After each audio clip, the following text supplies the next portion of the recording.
Garmagat Las Cahirlach. Firstly, Minister, I want to warmly congratulate you and your wife, Kiva, on the birth of your son, Killian. As a mother of 2 boys, I know the great joy that that can bring, and I wish you all well.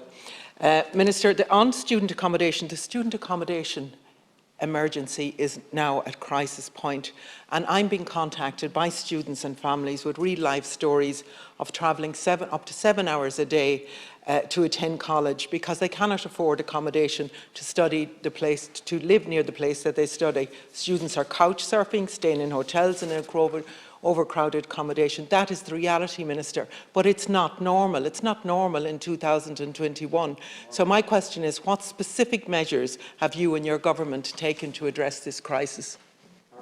Thank you very much, Gairleach, and thank you very much to the Deputy for her kind wishes. I sincerely appreciate it. And thank you also for raising this extremely important issue. And I suppose at the outset, I think it's a statement of the obvious, but it is important to say that a lot of the issues affecting students are part of the broader housing challenges that we do face as a society.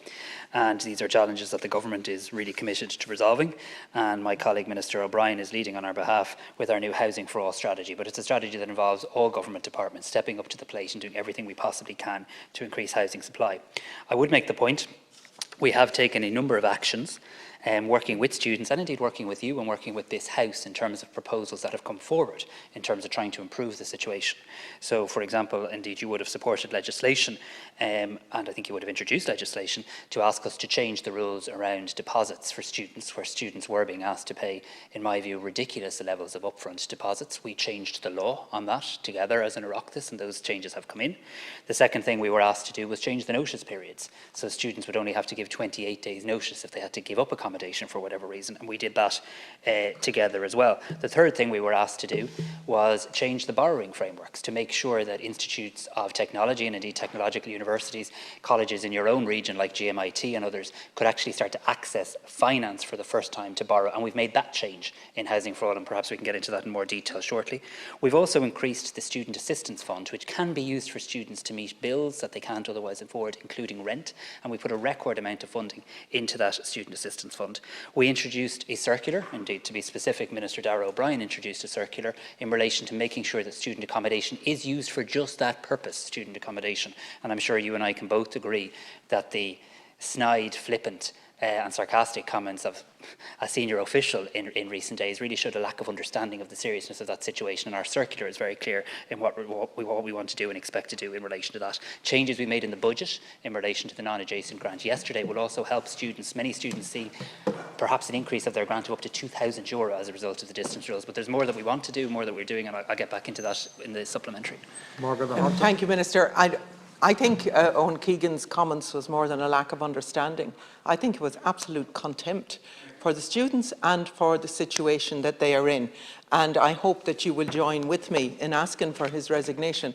And I'm going to join the students today when they're demonstrating at 1 o'clock outside DCC to make their feelings known in this. I was absolutely shocked.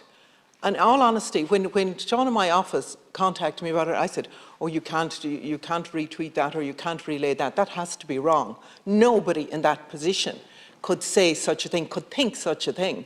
It's absolutely disgusting.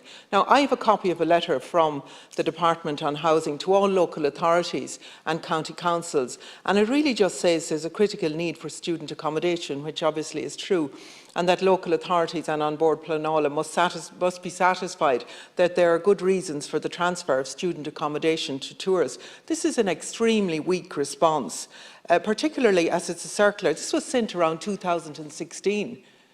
You know, we're now in 2021, and this is what's happening in terms of the conversion of student accommodation. It has to stop. Well, firstly, I don't wish to in any way think my language isn't strong enough in relation to Mr. Keegan's comments, because I find them absolutely reprehensible. I really do, because it does show a real failure to understand the serious challenge that people are facing. It also, though, shows, and I don't know whether it's, you know, it's complete and utter disrespect to students. I mean, you and I mightn't agree on everything, but what we do, I think, agree on is working with students on a number of issues. We have made progress on some matters, and I do think if we're to find solutions to these things, it isn't going to involve collaborating working with students' unions, working with colleges and listening to them. And the idea that one of our most senior officials in our capital city would just dismiss their views with flippant, sarcastic language is quite frankly contemptuous. I do want to say this though. Last week we had a meeting, my department, the Department of Housing and all the college rep bodies. And we basically said, look, under the Housing for All principles now, there's an opportunity for people to start borrowing to build student accommodation, college-owned student accommodation, not just being reliant on the market, and inviting them to bring forward proposals. And I must say I'm very excited by the pipeline of proposals that our colleges have. I'm due to meet Minister Darragh O'Brien next week to further this, and also myself and the Minister are due to visit DCU, because the President of DCU made some very interesting and constructive comments about the cost of building and the implications that's having for some of our universities in our larger cities. So I expect to be in a position to work with this sector to bring forward, in what is a very significant policy shift, a very large building programme of college-owned student accommodation, as opposed to the policies of the past where it had been reliant too much on the private sector.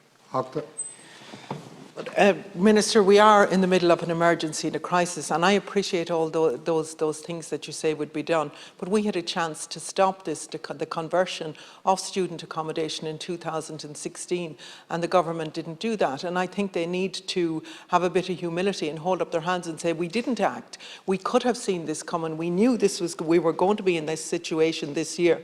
So for the students who are travelling for hours now, couch surfing and in overcrowded accommodation and paying for hotels, all of these measures aren't going to solve their problem in the coming weeks and the coming months.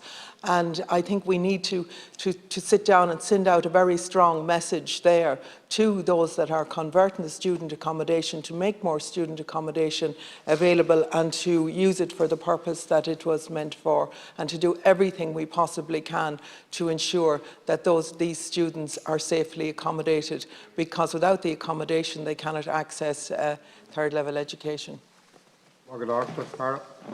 Yeah, look, I suppose I've already outlined to the Deputy some of the immediate measures we're taking to try and help in the here and now around financial assistance, the Student Assistance Fund, around the circular, which I do think is very strong, that Minister O'Brien issued, making it very clear that student accommodation during the college year should be just for student accommodation.